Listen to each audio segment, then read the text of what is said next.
Hi, welcome to another episode of. Okay, well, I just started my stream and I lost in there. That isn't how this is gonna go. I've been having kind of a fucked up day as is, and I thought that I would express some of my frustration in a more channeled form of. Well, originally I was thinking about having the stream titled "I'm Autistic uh, and I hate society" or something like that. You know, like whatever. But this kind of falls under that while also making kind of a wider subject. So yeah, I mean the title kind of says a lot about where I'm going with this. And I have my very delightful and awesome partner here in the shadows. I mean, dramatic. it is a little dramatic, but yeah. Uh-huh. So, um, Very mysterious. very mysterious. I'm gonna see if this makes it look like shit. It's okay. We're good. Anyway, to the stream. Come on in, settle down, find yourself a nice cup of whatever your favorite tasty beverage is. And yeah, we'll have a little talk about things, and maybe I'll get triggered and get off the rails, or maybe I'll be nice and focused, make some really clear, concise points, or maybe a little bit of both. Who knows? Because I was literally about to have a fucking anxiety attack, or I guess Autistic shutdown, as I'm finding out that that's what it is. Like literally minutes before the stream started, and I kind of thought that if I like forced myself to be like focused on connecting with you guys, that would help me to stay off of that. So I think it's working so far, but you'll have to excuse me if my thoughts seem a little bit disorganized. But suffice it to say, I think that the idea of neurotypical is a lie, and there's a number of reasons for that claim. I would just like to do like a general opinion from chat. How many of you in chat have been referred to as neurotypical in your life? And as a follow-up, do you believe that is an accurate assessment of your neurology? So yeah, if you're a person that's been called neurotypical, raise your hand, or like, you know, say like me, and then follow up with that. Are you actually neurotypical? I'm just curious. I want to know. And no, Captain, that was not your connection. That was my connection. I lost connection for a second. I really hope that doesn't happen again. If it does, to like a more disruptful extent, I'm gonna have to call it on the stream, try again about it later. Really, it's not how it goes down. And I don't know why that happened. So, because I'm not connected to the Wi-Fi here, which is usually why the stream will drop. I'm on my own phone service, but yeah. Anyway, yep, says you're okay. Thank you. Yep, I appreciate that. I am okay. Nothing bad is happening right now. It's all good. Kevin says, if you don't love Micah's laugh, I don't know. Oh, Kevin, that's so nice. Yeah, it's very nice and makes me smile. Aw. And that is definitely one of the few things that gives me a little dopamine hit for sure.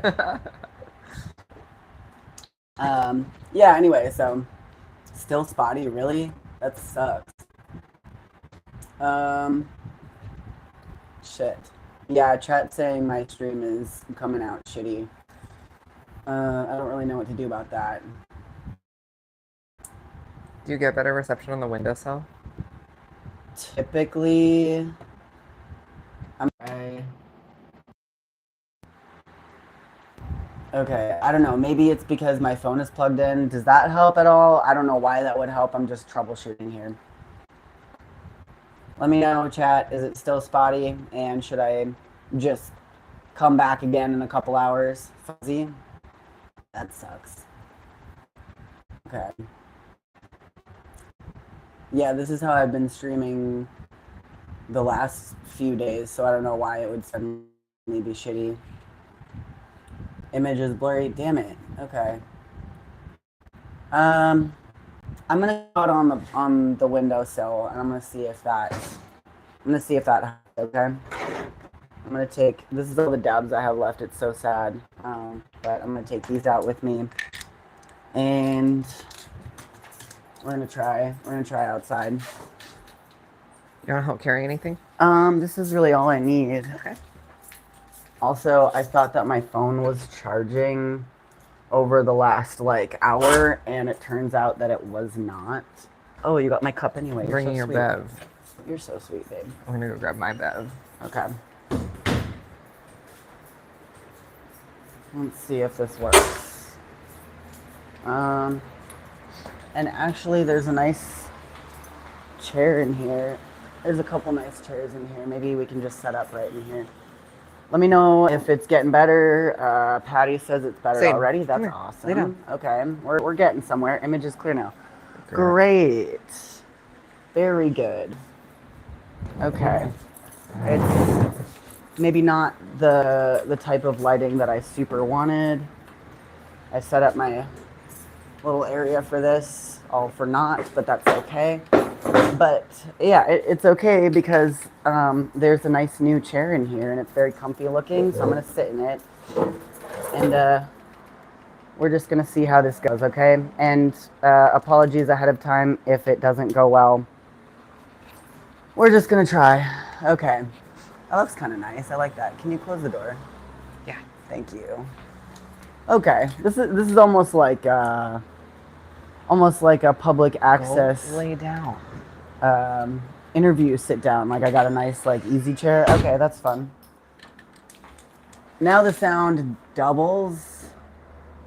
That's weird. Okay, somebody else said high quality. Okay. I guess we're just gonna have to fuck around. Okay. Since we're getting a little more clear reception here, I'm gonna ask the premise question again.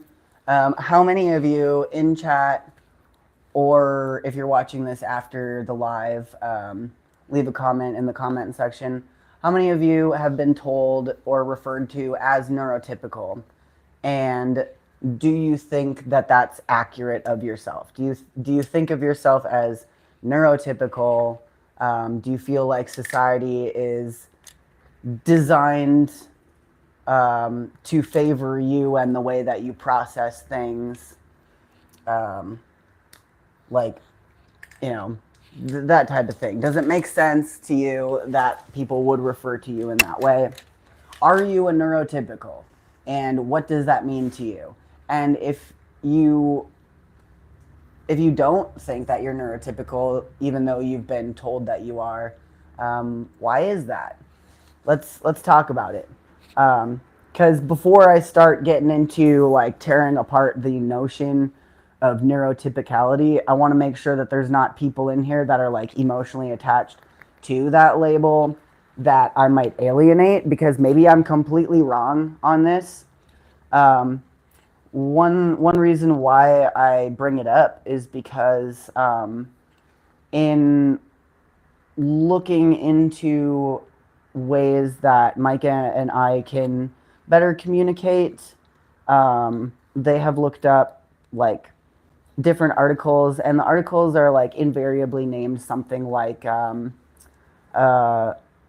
partner communication between autistic and neurotypical partners or something like that.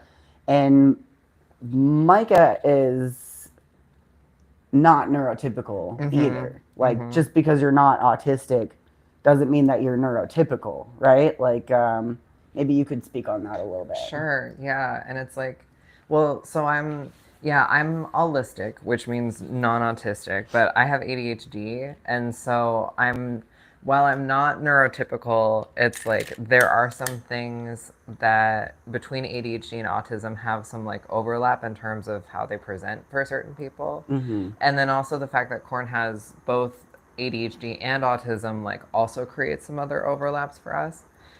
But yeah, it has been interesting, like in sort of researching like what are some of the communication strategies in like mixed neurotype couples.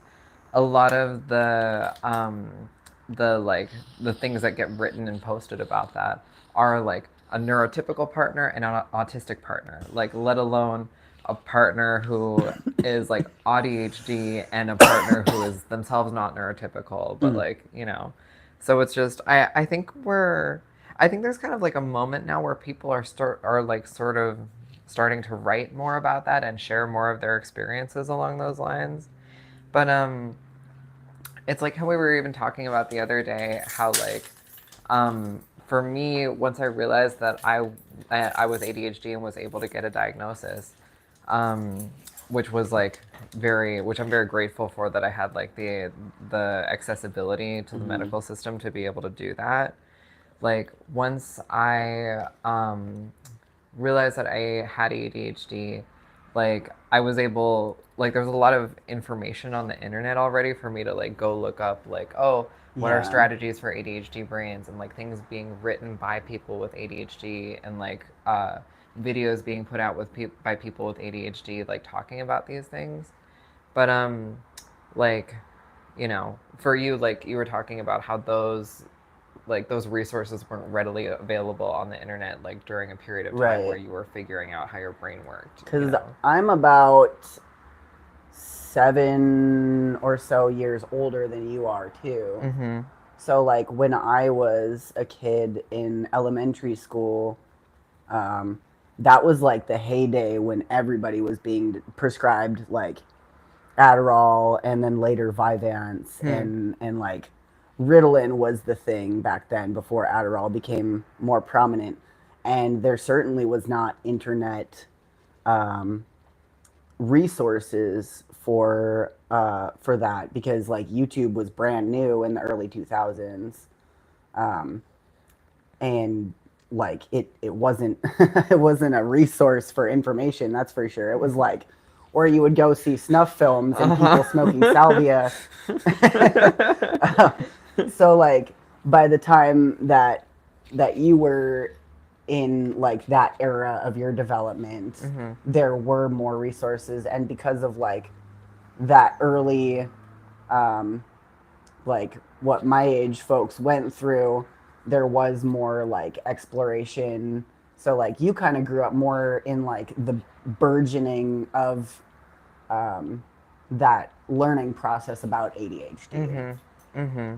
Yeah, and it was like, it was so helpful and such a relief to be able to like look up videos of people talking about their ADHD, or like interviewing ADHD experts and having them be like, here's exactly like what's going on like neurologically for the ADHD brain, and this is why you have issues with executive function, or this is how, this is a strategy for like how to overcome that is counter to what you've been told your whole life, you know, I feel like every fucking neurospicy person has been told like, oh, just learn how to make a list, you know, or just like, you know, just use a calendar. But it's like, No. there are tools that are like that work differently in the hands of a neurotypical person than they do in the hands of a neurodiverse person, or a neurodivergent person, I should say. I'm gonna check in and chat and see what folks are saying now that there's been a moment for them to see and respond to my earlier question.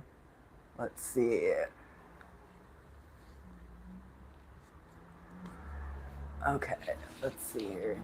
I actually kind of like this setting for streaming. This is nice. The natural light is nice. Oh yeah, I'm into that. I'm really into that. Lawn Freak says, I didn't get diagnosed with autism until I was in my 30s, and I think there was really no point. I mean, you know, there's like, I was watching this autistic comedian the other day, and he's like, autism, it's like karate belts now.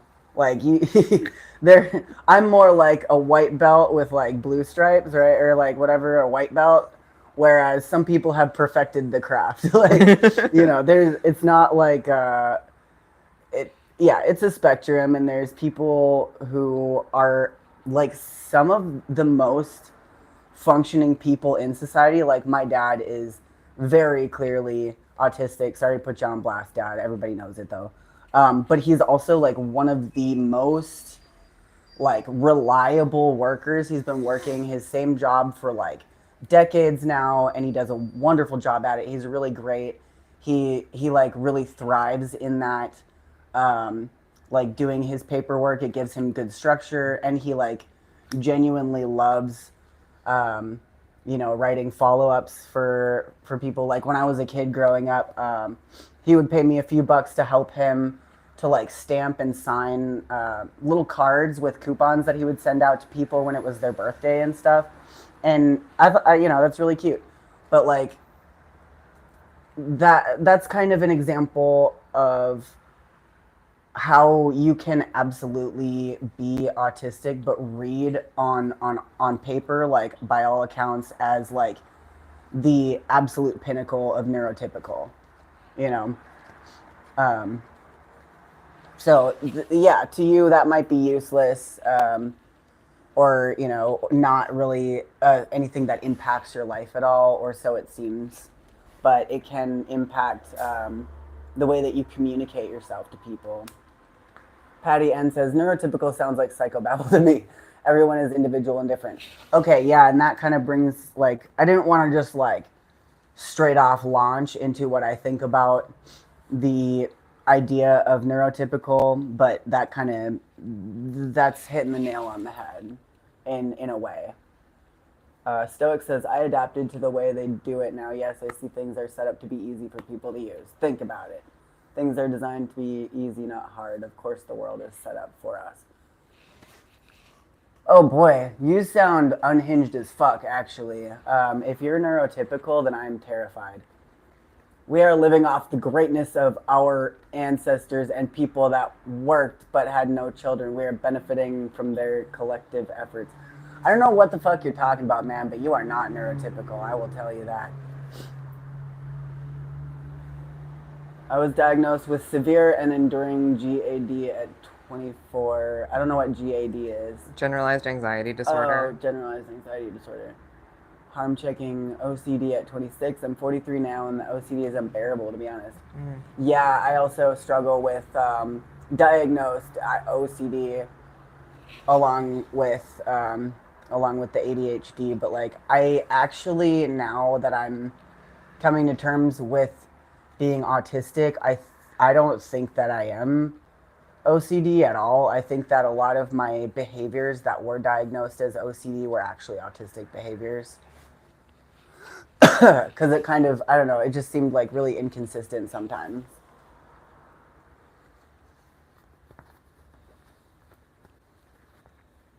Never heard the term neurotypical / neurodivergent back in my days of seeing doctors.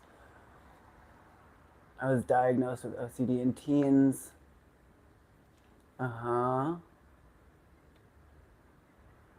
We've got a bunch of folks chatting away. That's great. All talking to each other, not necessarily to me. That is awesome. I like that very much.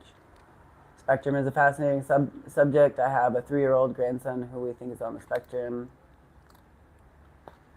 I was fortunate to get diagnosed because in the UK we have free healthcare. Yeah, very fortunate indeed.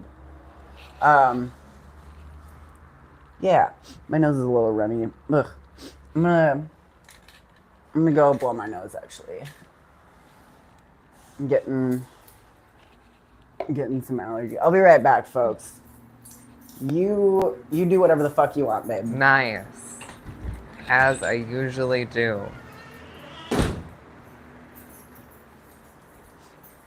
Yeah, and so we'll probably get into this later, but I think like the idea of like neurotypicality as a convention is obviously like so tied to like what is considered like productive in society. So like the reason ADHD exists as like a category at all, or like the reason it's pathologized or that it exists in some form in the DSM, is like because the ADHD brain is considered, or it's like not as useful to the ruling class to be a worker, like if you have ADHD, because there are certain things about my brain that make me like not as excellent of a like a producer, you know, like if you're neurotypical, there may be things about your brain that make it easy for you to sit at a desk for 8 hours a day and like complete your tasks and like go through the things that you need to do. But there are certain things about my brain that make it very challenging to do that unless I'm medicated, or unless I'm like really leveraging strategies for the ADHD brain that like make me more effective in that context, right? Uh, so, you know, it comes down to like productivity and like capitalism. And Satan, hello. Hello, baby. Hello. Hello. I You want to think come get in the chair? I think earlier you were talking about how like people would say, oh, if you struggle, make a list, which like to somebody like you seems to work, or like calendars and lists, like, but for somebody like me, it's more like that's asking extra steps. And the only reason that making a list or using my calendar works for me is because I've like done certain tweaks to that to make it like accessible to my brain. So if I have to, so it's a very normal thing for someone, like a very common thing, especially for a neurotypical person, to be able to be like, oh, I have a planner, and when I have something that I need to do, I put it in the planner, and then periodically I'll think to myself, like, oh, I should check my planner. And then you open up your planner and you're like, okay, great. Like, here's what my week looks like. And then you remember, like, oh, well, tomorrow on Wednesday, I have this appointment at 2. My brain cannot do those things. So if I want to remember to check my calendar, that means like my calendar is on my home screen of my phone. So whenever I open my phone, it's visual. Otherwise, if I put it in a planner and put it away, it doesn't exist anymore. Right. And same thing with my to-do list. It's like it's on a home screen in my phone, because if I have to go through the extra step of remembering to check something, I'm just never going to do that, you know? And it's not a matter of willpower. It's not a matter of like training myself into having that as a habit. It has to do with the fact that like the ADHD brain really relies on visual cues in order to like have that kind of like medium long-term recall. And so like that's another reason why I'll leave post-it notes for myself and like traps, or if I want to remember something, like if I want to not forget to carry something downstairs, I have to hang it from the door handle so that I do that too. Yeah, so that there's no way for me to like move past it without encountering it. Because a lot of neurotypical people might be able to go like, oh, I'm going downstairs, I'm going to grab the trash because I wanted to grab the trash. That is never going to happen to me. As soon as I think about the fact that I want to take the trash downstairs, I have to get up, grab it, put it by the door. Otherwise, I will forget that in the next like minute, and then like, you know, it's not going to happen over and over. So. And then you're going to feel awful about it and beat yourself up about it for not doing that thing. Totally. And then like somehow make it compound with other things. Anyway, that's what happens to me. I just get like this deep guilt and depression and feel like my life is falling apart because I can't keep my shit together.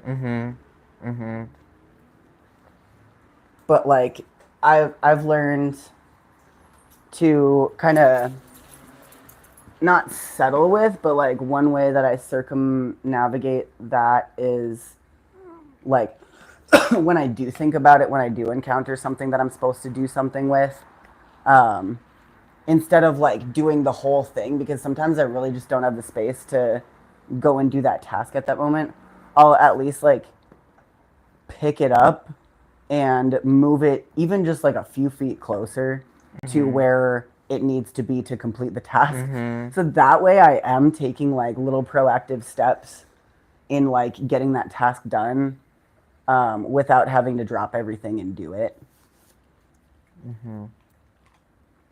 It's kind of funny. I'll have like migrating chores, you know. Yeah. Have you seen that where I'll have like a thing like on a table, and then when I go to the bathroom or something, I'll like put it on a table closer to where it needs to be, and then next time I'm like in that room, I'll move it a little bit closer until it's like actually just right there, and then I can complete the task. So yeah. Um, let's see. We're about halfway into the stream. If you are enjoying this conversation, make sure you hit the like button, please. I want to see those thumbs go up. I already saw some people do that. Great. If you like Satan and think she's a cool dog, hit the thumbs up button, hit the subscribe button. Isn't that right, baby? And if you want to get down with the kickdown, there are links in the description for PayPal, Venmo, and Cashapp. I just found out some really kind of fucked up news. But, like, yeah, anyway, I've been having kind of a fucky day. Not for any reasons related to my current situation here, or like with friends in my personal life, but because I finally got a hold of the prosthetic office where I've been getting my work done, and I've been trying to get a hold of them all week. I was about to literally just like go there in person and be like, yo, what's up? But they finally picked up, and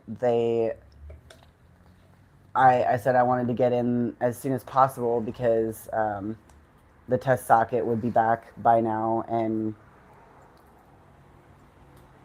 yeah, I wanted to be testing it this week. Ideally, I wanted to be out of here by now. Ideally, but the next available appointment is on the 9th of July, which is almost 20 days from now. So I'm feeling like really defeated and super shitty, and I'm gonna have to figure out some type of like side hustle too. But if you want to help me out during this fucked up time, I'm fucking running out of funds, and it's also kind of stressing me out. So you don't got to be a baller to throw a dollar. All right, ain't no nation like donation. But yeah, that's entirely optional. If you're also in the same boat, don't even think about throwing a dollar at me. Yeah. So that whole like, ooh, I had like toilet paper stuck to my septum ring. Cute, very cute. What? Damn it, I forgot what I was talking about.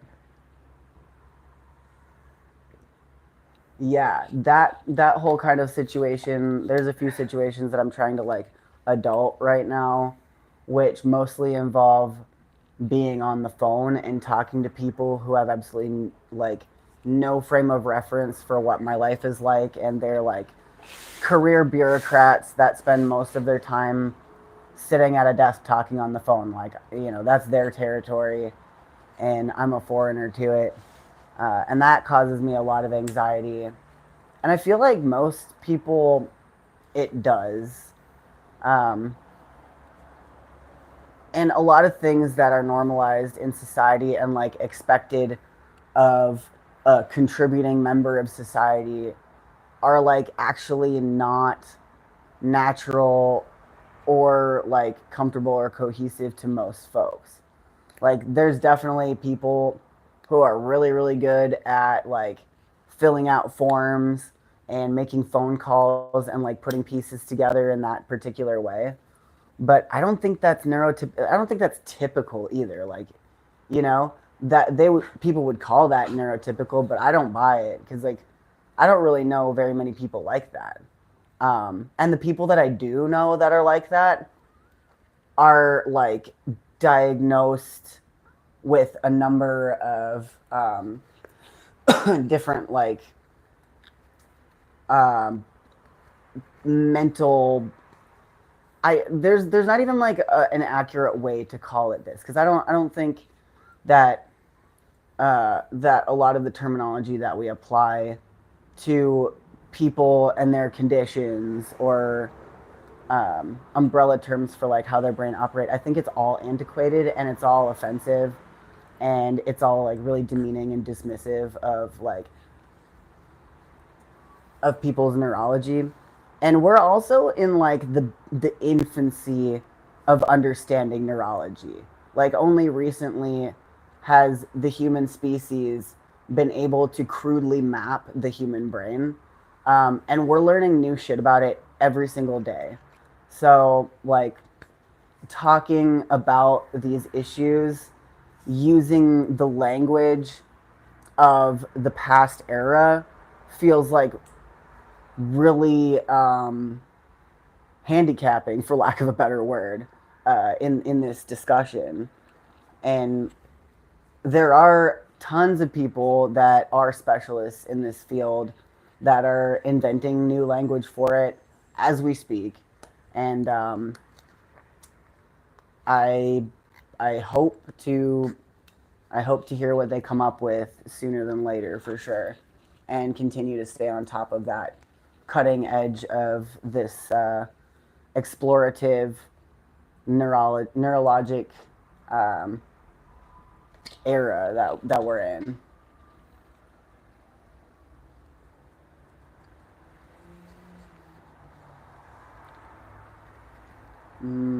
Let's see.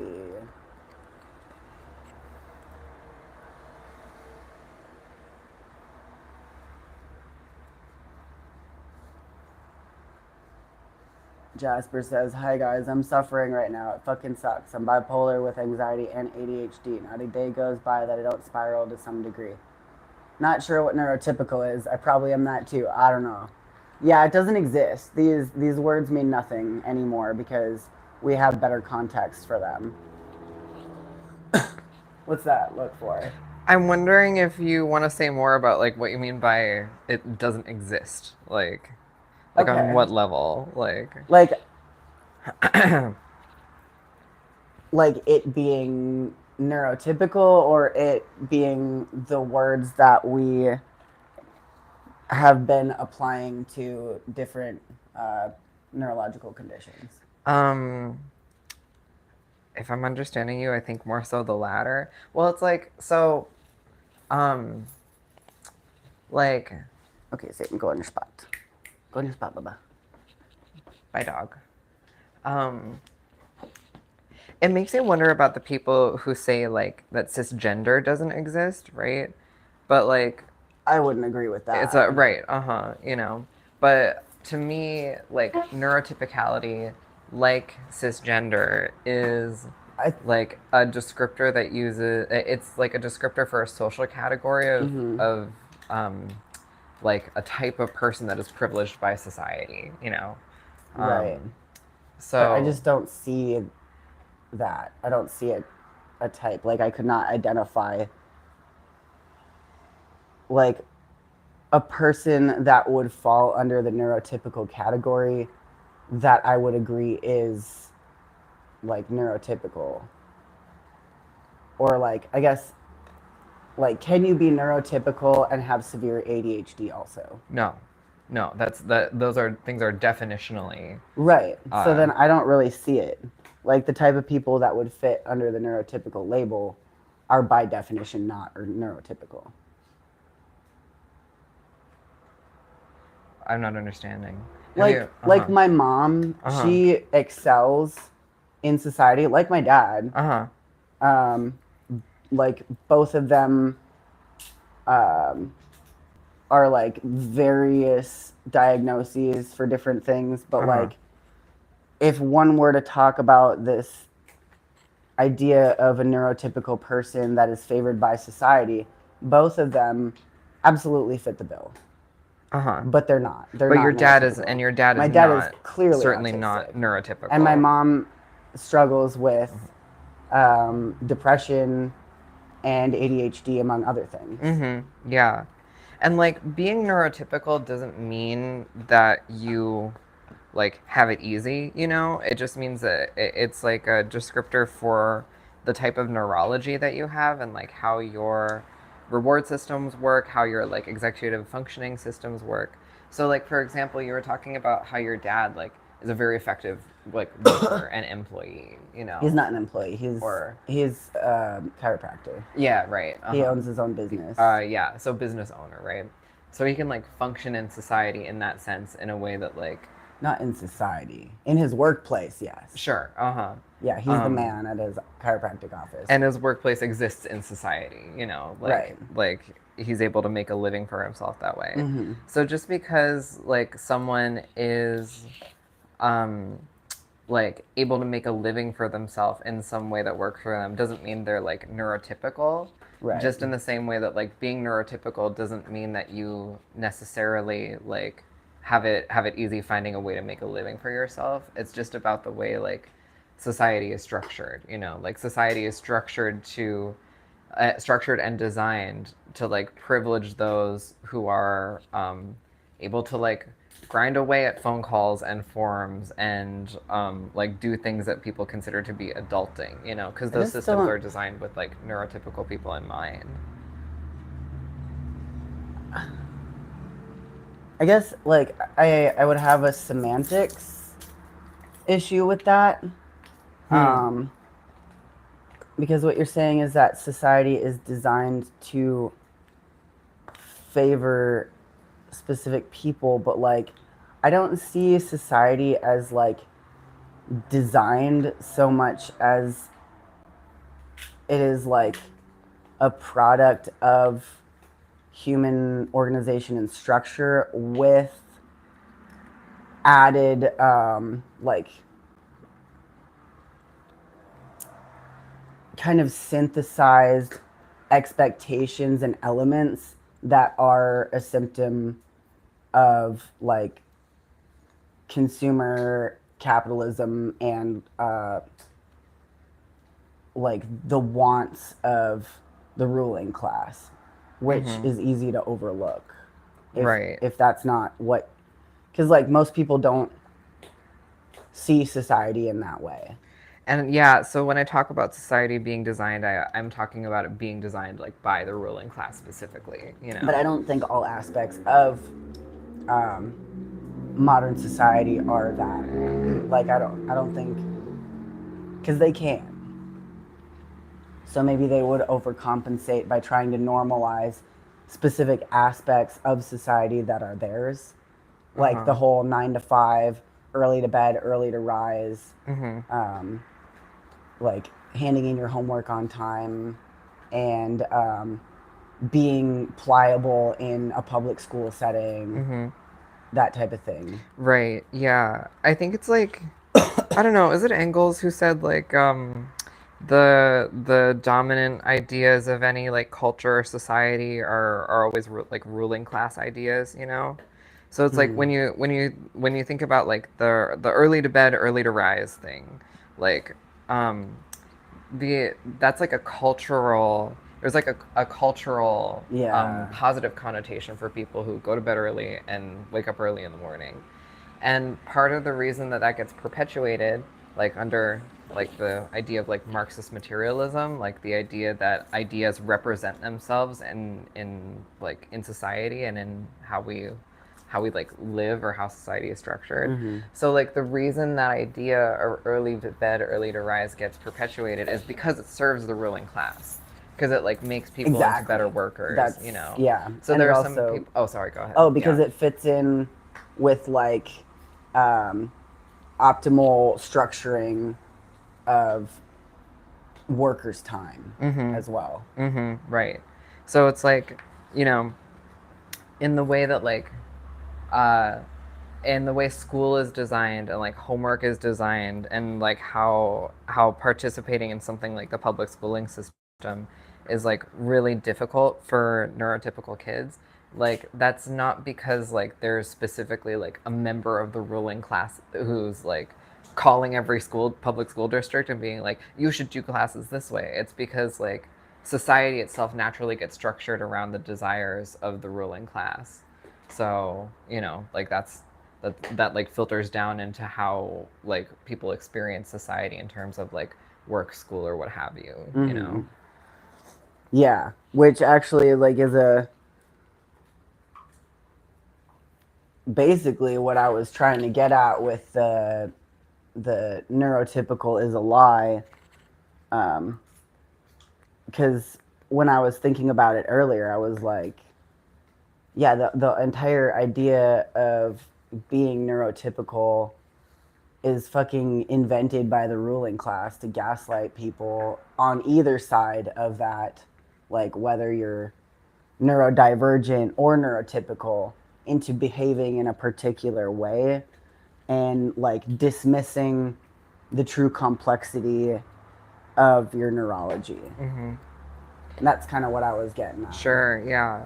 And I think that's kind of similar to how, like, like gender is a social convention, like sexual orientation is a social convention, like, if our society, like, and if the ruling class didn't require there to be, uh, like, it serves the ruling class for there to be like social categories and like identifiers for marginalized groups, right?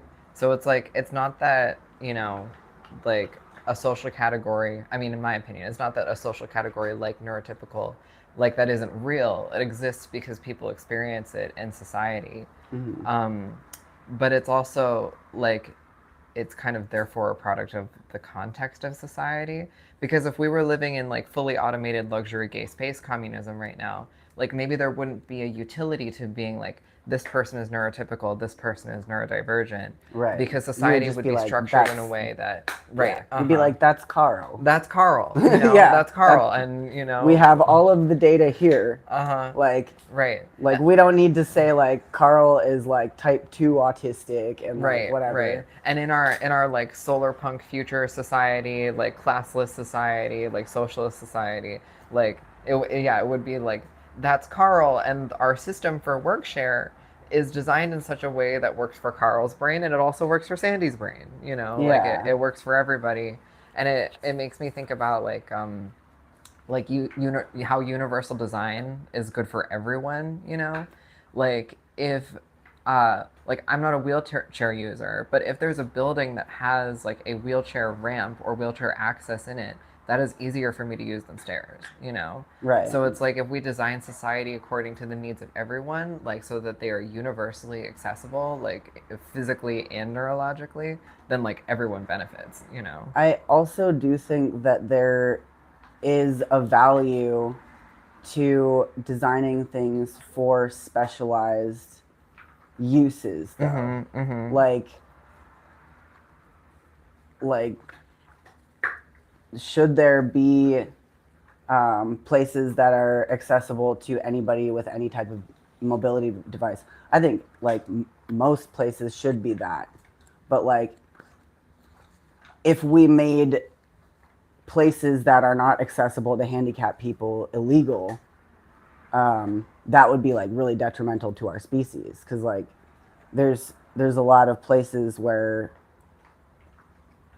some people can go, like even really able-bodied people can't go into the same places that like super able like world-class climbers and whatever can get to, and we should explore like those types of places, or like people with specific neurological capabilities should be able to explore like the furthest reaches of those capabilities in some type of work or learning environment that is tailored to that. And I guess I don't really remember what I was trying to tie in with that. I guess, yeah, accessibility is good, but specific environments are not like detrimental to that, I guess. And like being different should be celebrated and not erased, and your specific capabilities, like I don't think that it's fair to even think of as like there are real handicaps. Like I'm a handicapped person and there are real disabilities, but like it doesn't make you have like less potential to be useful to society in whatever capacity, and special attention should be given to people with special needs, and not just to be nice, but because if we allow them that space to explore themselves, they may have things to share with us that nobody else could have thought of or done. Mm-hmm.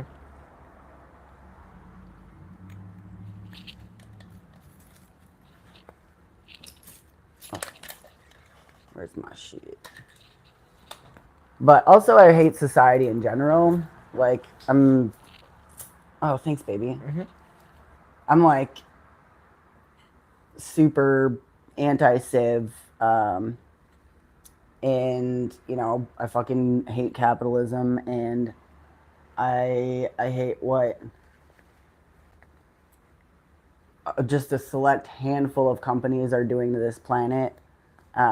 So like a lot of times, this type of conversation goes without that undertone, where people are just like living in society and favored by society, and they see the value in that, whereas I don't. I've been like not allowed a place in society, and I've been living like a subversive lifestyle my entire adult life. So I don't have that investment in it. Yeah, I think that I think that civilization should crumble, and that society as a whole should look radically different. So there is that. I'm going to check in chat here because we've been going on for a good minute. Also, I kind of want to step outside and do a little smoke. Oh yeah, we got a lot of conversation here.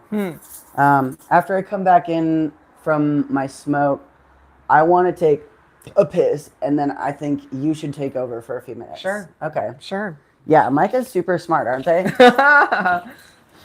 Yeah, my brain work okay. Brain good. Brain work pretty good. Work good. Nice Sometimes, words. Depending on the context. Depending brain on work the good. context. Yeah, it's contextual for sure. All right, let's see. Are you able to hear what I'm saying from in there? Me? Yeah. Uh-huh. Okay, cool. Well, then, in that case, you can keep your mic on if you want to keep talking or whatever. Sure. But I'm just going to check in chat here. Let's see.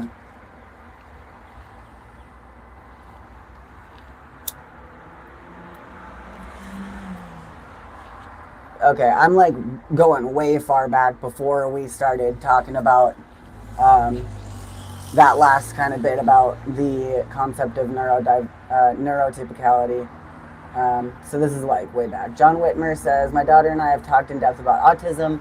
I'm a recovering addict of 43 years and 5 years Cali clean. Holy shit. My body has gone through hell. Yeah, I think yesterday I was talking about on my Let's Talk About My Weight Loss stream, but I also kind of linked in some of the thoughts that I've been having about chemical use and dependency, linked to like my neurodivergent ways of operating in kind of like, yeah. Anyway, what I'm trying to say is it is really easy to fall on substances when you're unaware that you're autistic and you're trying to figure, you know, it's like a whole thing. But anyway, I value that input, and I'm super glad that you're clean. Cali clean, that's awesome. Fuck yeah. Jasper says, my daughter's on the autism spectrum. She's high functioning, but still has a hard time.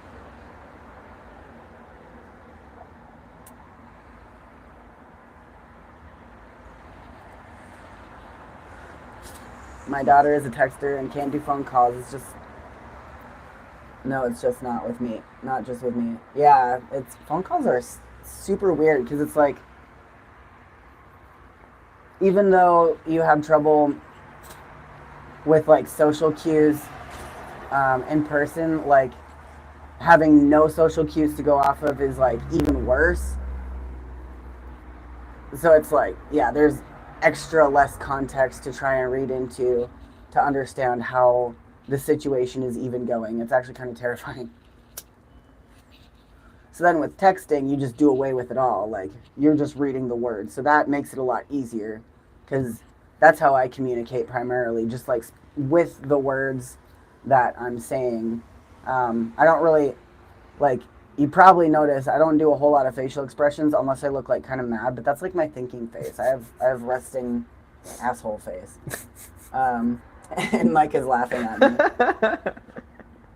I just think you're so cute. Heavenly says, plus typical insinuates anything other than that is strange or possibly even negative. Yeah, the negative connotation with a lot of currently accepted terminology surrounding neurological differences is like, oh shit, I forgot what I was saying. I'm actually getting like a little like hyper stimulated with the sunlight, and then like suddenly a bunch of cars passing and stuff happening. I totally forgot what I was trying to say. I'm sorry.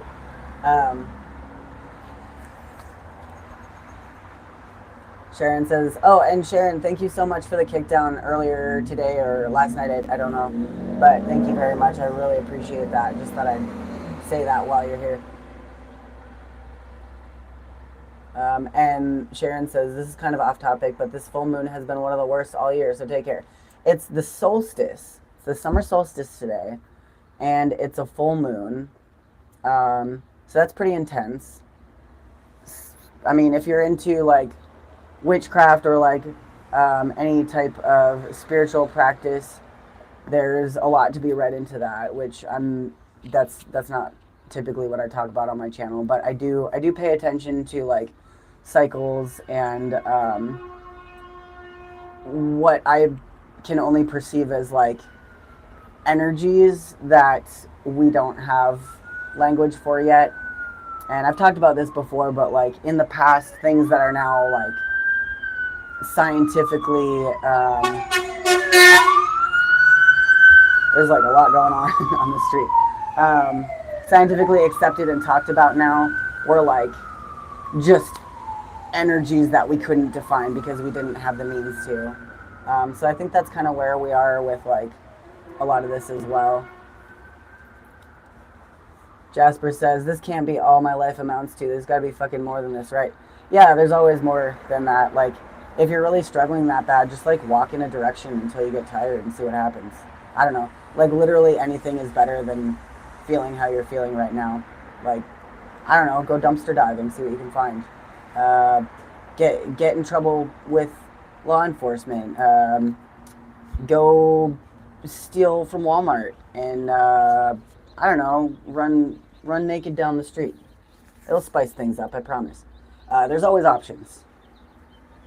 Anything is better than sitting there stewing and feeling like your life is meaningless. Like, just go do something. It doesn't even have to be a good thing. Like, I don't know. Maybe that's bad advice, but it's advice, so fuck it. Corn, you're one of the most intriguing persons on YouTube. I found you here last year. Glad you're here. I needed this right now. Thank you. No problem. I hope that my statement made before I read your comment that you posted like many minutes ago doesn't change that. But yeah, I care about you and all the folks in here, and you're not alone and you're not struggling alone. There's a lot of us here. There's 48 people here in chat that stuck around even through that heady linguistics conversation that Micah and I shared a minute ago. So that's pretty cool. That means that many people were like actually following through that, because like, yeah, that's a lot. So you guys are smart, and obviously you give a shit. So that's something. Elena says, I guess personal and cultural perceptions add another level of complexity to what would be a clinical definition of what is neurotypical or diverse. Right. That's more succinctly exactly what we've been talking about. Barnacle Bill from Columbus is back. What's up? Janek says, epic. Hell yeah. Vic Lynn 13 says, I was constantly told in school to stop reading. I was reading my own material and listening effectively. Once I stopped reading, I couldn't pay attention well and was told that wasn't possible. I actually have a similar experience in school. School was an absolute fucking nightmare for me. It was awful. And like, I'm fortunate to have survived, to be perfectly frank. And like in high school, I was okay in like elementary school. Middle school was where things got really fucky for me. And then like moving into high school, it just got so much worse. But in middle school is when I started drawing a lot, and I became obsessed with drawing. It was like the thing that was keeping my brain okay and like able to sort itself. So like I would be in class listening, like actively listening to the lesson, and the only way that I could actively listen to the lesson and participate in class was while I was drawing.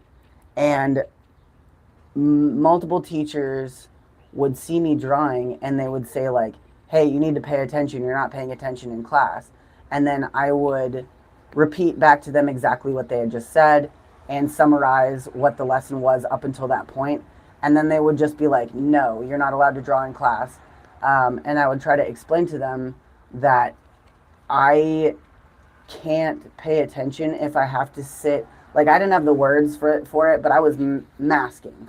Being in class, I had to actively, like, in order for me to sit with my hands, like, you know, not fidgeting with something and like look up at a board or a person directly for long periods of time is with extreme masking. And that takes like all of my focus. So when I'm doing that, to them, they think that I'm paying attention. What's going on in my head is I'm exhausting all of my focus on holding that position. So I can't take on any new information. But like if they had fidget toys back when I was a kid, a lot of kids they had like the finger skateboards and they were punished for having those too. Or like some kids would like flip pencils. I never really got very good at that. Or like play with a coin or something. There were a few kids in my class that could do that. But yeah, like me with the drawing, they were told to stop it, and their things were like confiscated from them, and then like, you know, they would get put in detention or punished for whatever. So yeah, I experienced that too, where like when I was actually really trying my hardest to pay attention in class, I was told that I was not paying attention and that I was being defiant. And I had this random memory earlier about when I finally did get put into special ed in high school. They put me in special ed for like not really an identifiable reason, and their rationale was that because they gave me like an IQ test and like basically, you know, like special needs assessment. And on all of the tests that were like the IQ test, I scored like really, really high, like just in like genius range, whatever the fuck that means. I don't think that's like fair to quantify a person's level of genius anyway, but you know, so like my IQ is in like genius range, but my like functioning was unidentifiable to them or whatever. So like basically they said like, you're so smart that it makes you retarded.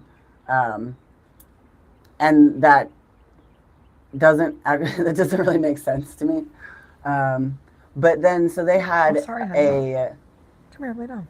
Like an attendant or like, what is it? A classroom, an assistant basically that would follow me around while I was still in the early stages of that, because I said like, yeah, maybe I do need an assistant in class to help me to stay on top of like keeping track of what needed to be turned in and what homework was due and stuff, because that's what I always struggled with. Not like retaining the subject matter, because I would ace every single test, but I failed classes because I never turned in any homework. And I thought that was unfair because I could clearly demonstrate that I understood the class material, but they were asking me to do extra work to prove that I understood the class material, which I did. But so this person only attended with me to class like a few times. And the first time they came into the classroom and sat in the corner, and everybody knew that they were for me, which made it super awkward. So then I was kind of like feeling like put on blast, like just like I know everybody's staring at me and laughing at me because I'm like in the parlance of the times tarded, and that made me feel like super weird. And but I was like, okay, well this person's here to help me, so that's cool. Um, so I just like sat in class and did what I would have normally done if I was trying extra hard to pay attention. And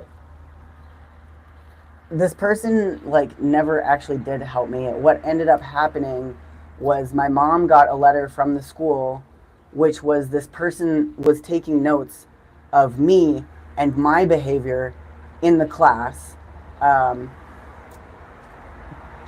to like observe me for whatever. I don't know. It was dumb because like my impression was that they were there to assist me, um, but they were just narking on me. They wrote down like student.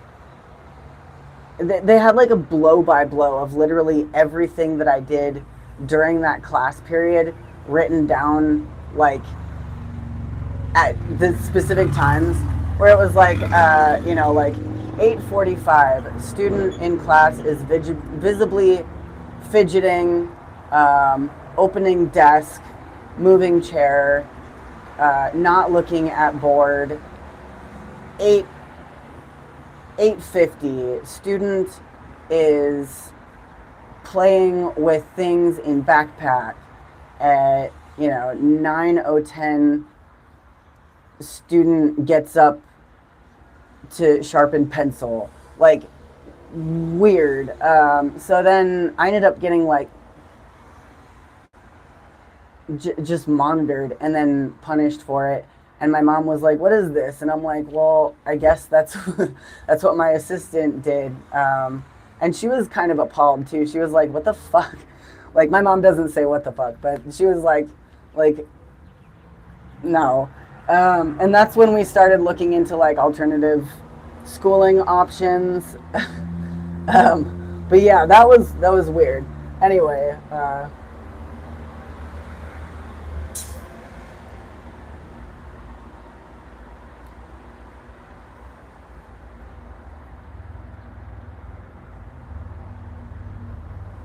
Let's see.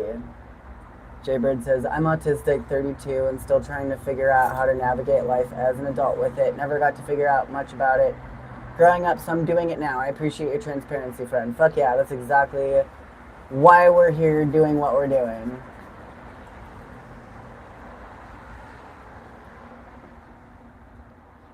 Emily B says, I'd sure like to see you eat some amazing meals at all the nice sit-down restaurants. It would be such a joy to see you get what you've earned out of this life.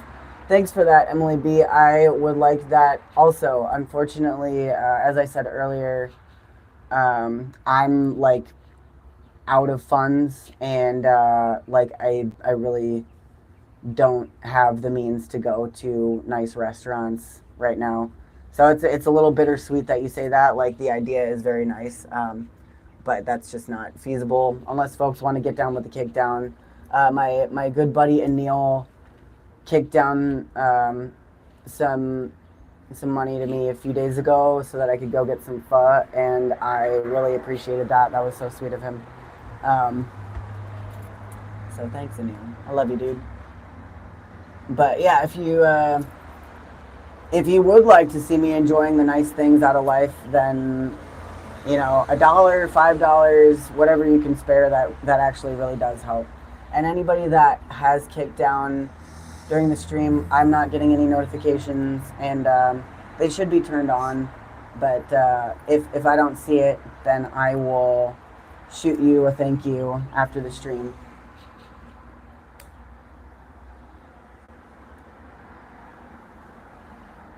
Stoic is asking, was there no siblings or friends that lived nearby that could help you on school nights do the homework assignments? This is sounding like you didn't get support. No, I got plenty of support outside of the schooling system. And I even had, like, the only time that I did really good in middle school was when I had an at-home tutor who, like, absolutely changed my life during that time. But the only reason I did get the at-home tutor was because I had just had my accident, so I wasn't able to go to school. But, like, all of a sudden I was getting A's in every class. And that goes to show that I could have done well in school if I did have, like, the educational support. But, like, my mom would sit down with me and, like, well, like, it was kind of a fucked up situation. Like, she was trying to help in a lot of ways. She was, like, going above and beyond, but because we were ill equipped to understand how my my brain works, a lot of the time I felt like imprisoned. Like, she would sit me down with the homework, set it all out for me, and, like, be like, you can't leave this dinner table until you fill this and this and this out. And I would just sit there and, like, cry and stare at the table for hours and hours and hours until she felt bad enough to be like, whatever, fuck it. And it got to the point where, like, I think it was fifth grade. I ended up getting to the end of the year in fifth grade. I had passed, like, every test with, like, A plus, but I hadn't handed in a single sheet of homework all year.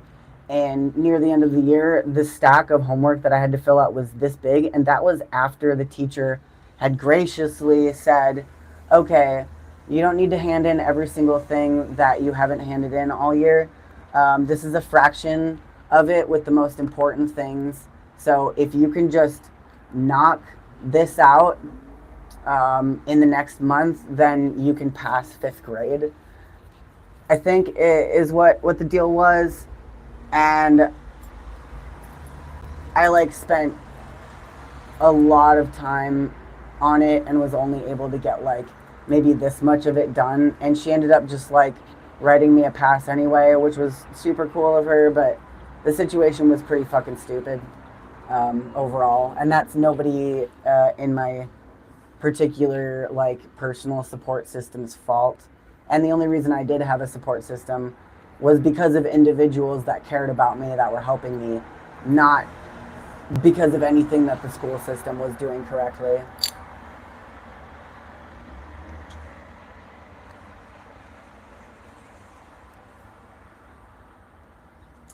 All right, I'm getting near the end of the chat that I missed here.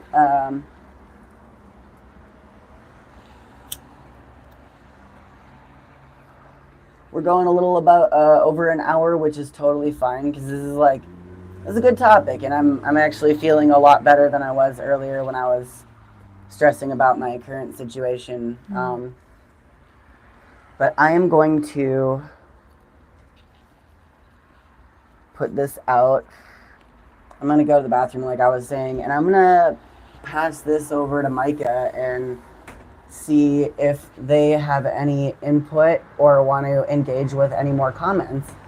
So if anybody has any questions for Micah, go ahead and ask them now. And I'm going to set this up and I'm going to turn off my mic for a minute. Very good.